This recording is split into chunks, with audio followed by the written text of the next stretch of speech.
ప్రభువును రక్షకుడైన యేసుక్రీస్తు నామంలో మీ అందరికీ శుభాభివందనాలు తెలియజేస్తున్నాను. మీతో కొన్ని దేవుడి మాటలు పంచుకుంటానికి ఇష్టపడుతున్నాను. కీర్తన రాసిన గ్రంథం 101వ అధ్యాయం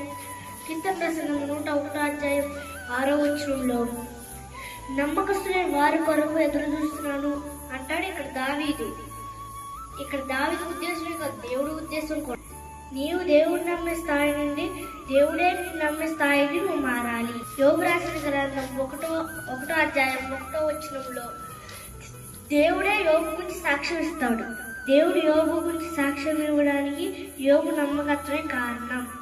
ఎన్ని శ్రమలు వచ్చినా యోబు దేవుడి మీద పెట్టుకున్న నమ్మకాన్ని కాపాడుకోగలిగాడు. అలాగే మనము కూడా దేవుడు నమ్మే స్థాయిలోకి మారాలి.